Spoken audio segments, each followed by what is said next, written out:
That would be a disaster, like full stop. I mean, the Eagles were, I don't even know what they were at their height in terms of the odds, but even right now, they're still like minus what, 1,000 or whatever. Like they have really convincing odds from a betting odds standpoint. Yeah, I called the division like the AP. Like a political campaign. I called the NFC East for the Philadelphia Eagles. So Brandon Lee Gowton joining us right here on Birds 365. You can follow him at Brandon Gowton. Go and read all his work at bleedinggreennation.com. BLJ, another week and another loss for the Eagles. That's 3 straight. How you doing this Wednesday morning, my friend? Yeah, it's a loss I expected in terms of we went over the schedule last week. I said I think they're going to win 2 of their final 5 games, and I still feel that way. Same here. That's probably the way it's going to work out. Now, I was wavering back and forth, and I am a little bit more disappointed because I think that the Chargers were so limited offensively because of what was going on with Justin Herbert, plus the offensive line issues. They couldn't do anything. So it's like, from my perspective, BLG, if the Eagles played like they normally do, they probably win that game by 2 scores. So where are you on the scale of, well, they opened it up, they're playing more 11 personnel. They know what crossing routes are. They know what dig routes are. He had that one rip over the middle we were just talking about when you were in the green room. Some good throws. The HA should have been a touchdown in the end zone. Great play, though. That was also Cam Hart, by the way. 2 great plays by Cam Hart. I didn't realize he kind of ripped till I watched it again. He ripped AJ's arm, so that's more explainable. But that was a great throw from Jalen's perspective is the point I'm trying to make. Where are you on the scale of happiness with the involvement of the offense versus this is not who the Eagles are, and they turned it over 5 times? Yeah, I don't believe it's as simple as like they can just, not turn it over, because I think that comes at a cost. And I mean, they're already so unproductive on offense. I mean, it's gotten to a point where it's so pathetic. I mean, it's over the last 5 weeks. Only the Raiders have scored fewer touchdowns than the Philadelphia Eagles have. Like, think it's a about heavyweight matchup. Matchup on Sunday. That's crazy. That's not underperforming. That's a disaster. Like, this isn't like, oh, they're kind of mediocre. No, they're horrible. This is a pathetic offense. I am in favor generally of opening up a little bit more and being more aggressive. And I don't think like the turnovers only happened because of that. I mean, case in point, the interception Jalen Hurts throws at a defensive lineman. That's not him being aggressive. That's obviously him just like not accounting for a defensive lineman dropping into coverage over the middle of the field and just making a really bad decision. So I don't think it's just like they're being reckless and that's the only problem. What about the final interception from the perspective of that's an RPR, man? He's got 4 choices there. He hands the ball up to Saquon. He should have done. He's got 5 yards. Maybe he breaks the tackle. Maybe he goes in. We don't know, but it'll be a positive play because Khalil Mack flattened out. He's got Dallas Goedert in the flat, usually RPOs because of the timing. The read's going to be low to high. I can't guarantee that, but usually because of the timing, it's going to be low to high. So you got Dallas Goedert in the flat for 5 yards, whatever, maybe more. He could run it himself if Khalil crashes down, but he didn't. And then you have the final option, which is the one he took with Khalil Mack right in his face, I might add. Mm-hmm. Terrible decision. Plenty of options. You put it in your quarterback's hands. What do you do there? Do you scale it back and say, all right, this guy can't make simple decisions? Do you say there's more up? It's a bad play. So many people said it's a bad play call. You got 4 options. What do you want? Where are you on that particular play? Does he have too much autonomy? Can we argue that? I mean, I think to a bigger point, you could on that play. I mean, part of it's just it's a great play by the Chargers too. Like they deserve credit for that play. I mean, it was really good defense by them. The part that bothers me, and I think the part that you can have a gripe about is it's first down, right? Like the lack of situational awareness there. That's the tough one for me. If this is third down, obviously, different story maybe. But it's first down, and he makes the wrong read at the start. I mean, that's really disappointing, and kind of a bigger theme here over these past couple of weeks where Jalen's been struggling. It's he's not seeing the field well. He's not making the right decisions. The stuff that's happening, above the shoulders, so to speak, it's just not where it needs to be. BLG, where's your macro opinion on Jalen? Is this just a tough stretch? Do you think bigger questions need to be asked about the position? I mean, Nick Sirianni literally got asked today on WIP. Yeah. I mean, I agree with his response that it's not a valid question yet, but the fact that he's even being asked it on the flagship station of the Eagles, to me would say that the narrative is shifting a little bit. Where are you on the quarterback position and kind of the big picture look at it? Yeah, I think that Jalen's obviously going through a tough stretch right now. I don't think he's going to have better games than he did, against the Chargers. Like I think he's going to be that player in every game the rest of the season. I'd be pretty surprised if that was the case. 5 turnovers. I'm not worried about him turning it over that extent. But again, I think it's a situation where the offense as a whole is struggling, and it's not really necessarily fair in a perfect world that it's incumbent upon just one player to kind of pick things up and fix it for everyone. But quarterback is getting paid $250 million to, in part, do that and be the guy who can help try to fix things when things are going wrong, and lift everyone else up. You're not going to ask, Fred Johnson to do that, or really even Dallas Goedert to do that. They're not going to be those kind of players. It's the quarterback who has to kind of take that pressure, and they're going to get the credit. Obviously, when it goes right, they're also going to get the blame when it goes wrong. On Tanner McKee, I mean, obviously, it's just not going to happen from a standpoint of you make that move, then the Jalen Hurts era is effectively over. Now, I will say that it's hard not to be curious, right, about what it would look like. It's incredible, because maybe just again, I think I said this last week too, from a science standpoint, that he's going to test the control. I think it would. Well, because there's such different styles of players. Yeah. That too. I think it would give the coaching staff, the play calling, some juice. I think it would, but I agree with you. I don't even consider it at this point. I mean, I can't, but I can acknowledge that it would probably give some juice to the offense and the coaching staff. I don't think there's any doubt about that. I think they feel limited because of the limitations of the quarterback. Is that fair or unfair? I think there is a feeling. I think it's fair to say they feel that way, but I think, great coaching, you make do with what you have. And I don't think they are there's no evidence that they are. You cannot say, I don't think anyone can say in good faith that the coaching staff is absolutely maximizing Jalen Hurts right now.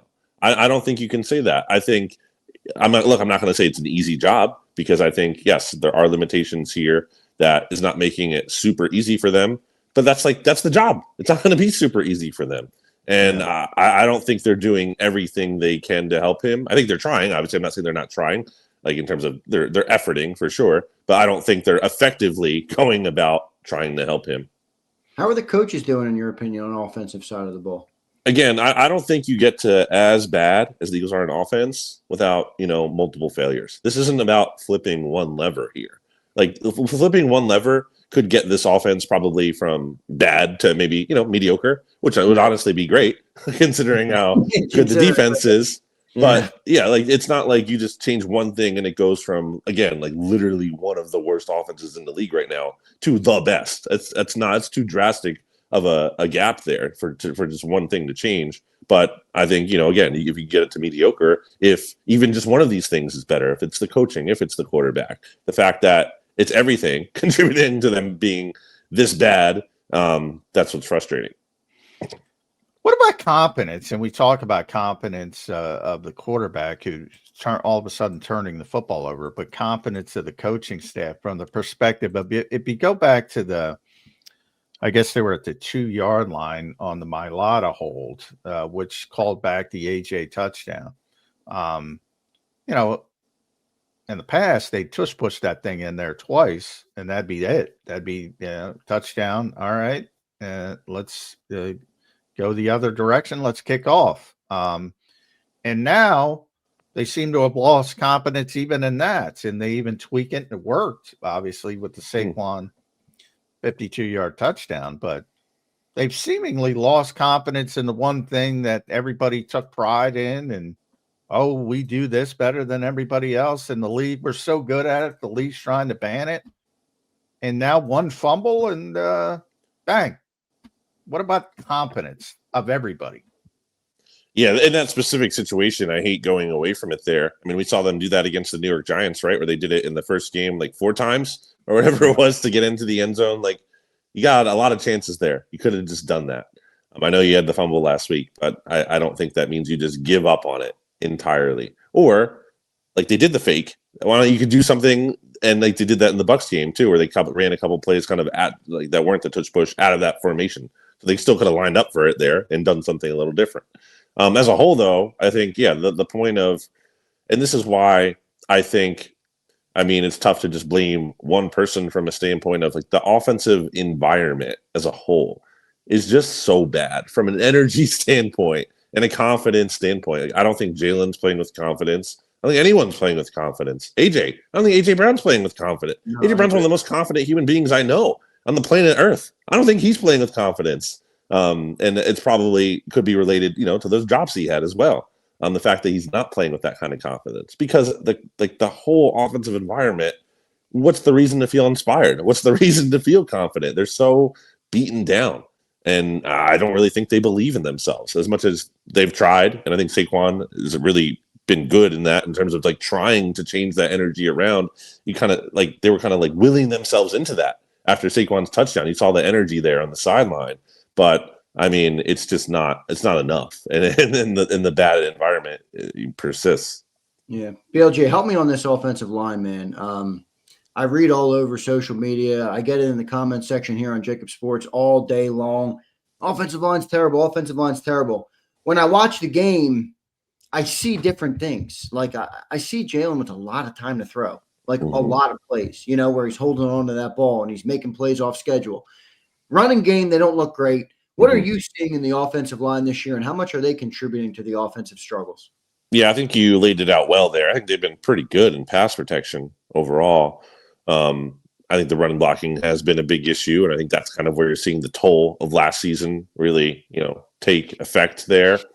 I also think Eagles fans are spoiled when it comes to offensive lines, because usually, they have, if not the best, one of the very best in the NFL. And they're not that this year, but they're not like, look at that Chargers offensive line. Like, they're not that. Like, that offensive line didn't stand a chance on every play, basically. Like, Herbert's running for his life, has to like get on the move every single play. That's not the case with the Eagles offensive line. Are they underperforming relative to the standard? Yes. But like, are they a terrible offensive line? They're not. No, absolutely not relative to the rest of the league. Yeah, that's correct. I mean, there are some bad. You got to see one up close and personal. I've never seen a better pressure game than that. Just pure pressure. I know Next Gen Stats had like 5 better ones. I'd like to see the film of those games, because he was under siege. That guy, Justin Herbert. So it was and the Eagles didn't even have Jalen Carter. So impressive performance from that aspect, but you also have to add in the poor offensive line. Now, that said, Lane Johnson put out the eyeball emoji.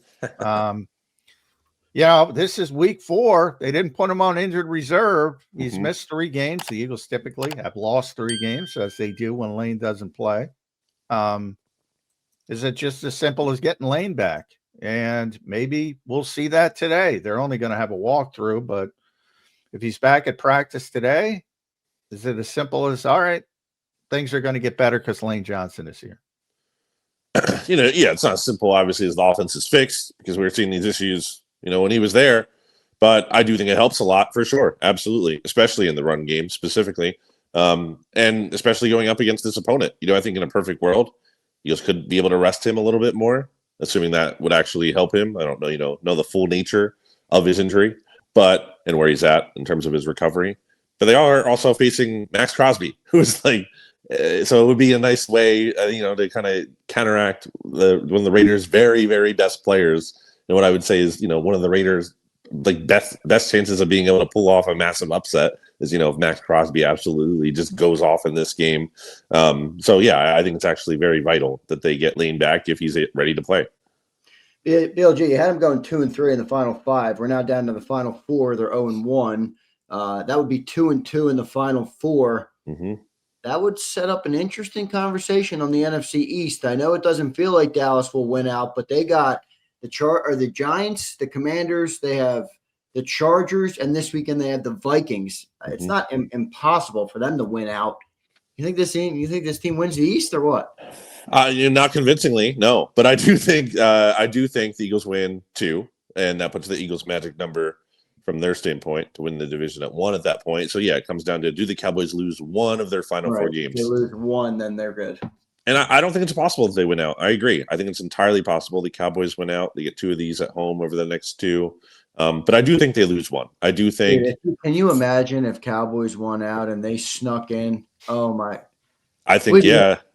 What would be the ramifications of that? That to me feels like Jeffrey Lurie would. A lot of scapegoats coming. Get ready for scapegoat season. That would be a disaster, like full stop. I mean, the Eagles were, I don't even know what they were at their height in terms of the odds, but even right now, they're still like minus 1,000 or whatever. Like they have really convincing odds from a betting odds standpoint.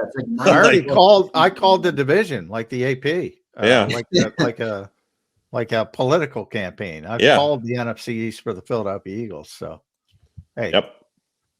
I mean, if they don't blow that Cowboys game, then like all they need at this point is either 1 Eagles win or 1 Cowboys loss the rest of the way. Like that itself was just such a massive deal that they blew that.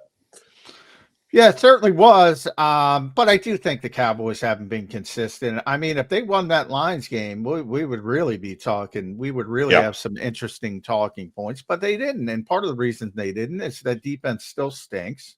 I don't think they're consistent enough to win 4 consecutive games, even with a light schedule. But we'll see. I mean, the Eagles, I don't think they can prove much against the Las Vegas Raiders, but if they lay an egg, I think that says, all right, now you can legitimately talk about 2023 type collapse, because this is a bad football team, the Las Vegas Raiders. And who knows? Kenny Pickett might be the starting quarterback. Can they prove anything to you? I think this is a confidence game to me, BL. That's it. They can't prove anything to me. Can they prove anything to you in this game? They can prove they can win a football game. Like that's the most I could get out of it. And I mean, that's a big deal after they've never lost 4 in a row in the Nick Sirianni era. So, and they've only lost 3 in a row. 23 collapse, no 4 in a row. They lost 3 losses, 1 win, and then 3 losses. Correct. Yep. So that split up there. And then they had 3 losses back in Nick's first season, and you went 1-3 or 1-4, whatever, 1-3, 1-3 to start that season. 3 losses in a row after the win in week 1. So, I mean, they just need to win the game. It'd be great to see them play well. I don't really know, like to your point though, John, like what that means against this Raiders team is listless. Like they are just. Yeah. I think the Eagles are really bad right now, and as you can tell, I don't have a lot of confidence in them. But man, when I've watched the Raiders, like I just don't see what you're hanging your hat on with that. My only problem is like that. One, they play a lot of zone defense. I know they're not a good team, but our offense doesn't score points. Like we are not a good. Look at the last 5 games. The offensive outputs are brutal. They had 21 on Dallas and went 40 minutes. They had 19 last night. They had 10 versus the Packers, 16 versus the. They don't score. Well, neither do the Raiders. The Raiders can hold them and force a turnover with their zone defense. I don't know. Can they sneak a touchdown or 2 to make it close? I feel like Michael Mayer. You never know. Not Michael Mayer. Brock Bowers. They have good tight ends. Brock Bowers is a hell of a player. And as BLG brought up Max Crosby, that's their 2 big time players. They also have a good kicker. Where he has been in the past. And punter, But of course, when you're talking about that, but when I do want to bring up Jake Elliott because, he's a perfect example of BLG of how quickly the NFL moves. A couple of years ago, he's an all-pro, second team, one of the best kickers in football. Now you look at him, he's over the past 2 years, he's been one of the worst kickers in the NFL.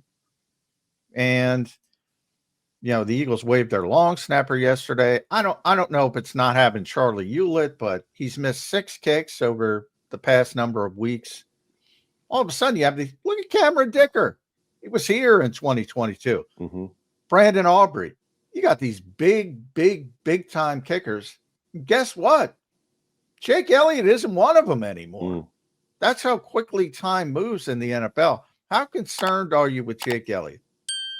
Yeah, going into the year, I was not at all. I thought he was going to bounce back from last season. That's what he's done in the past. He's had some bad seasons in the past. He's immediately bounced back and really in a strong way.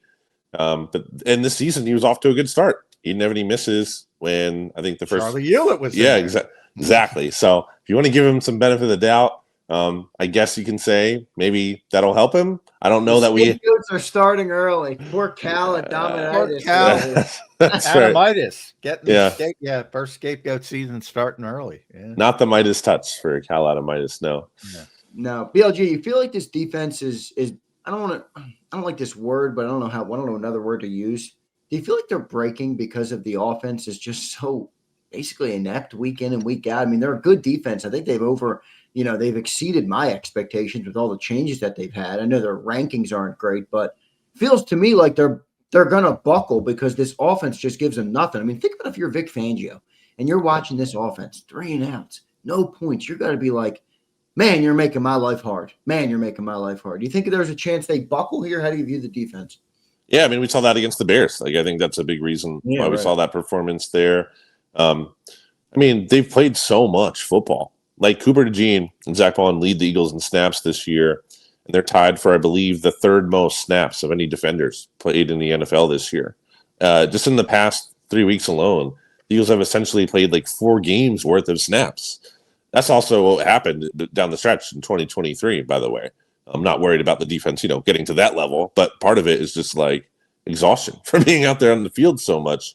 And you can say like, oh, well, they have to get off the field too. And there's some truth to that more than not at all. But like, okay, even if they do, the offense just goes 3 and out again.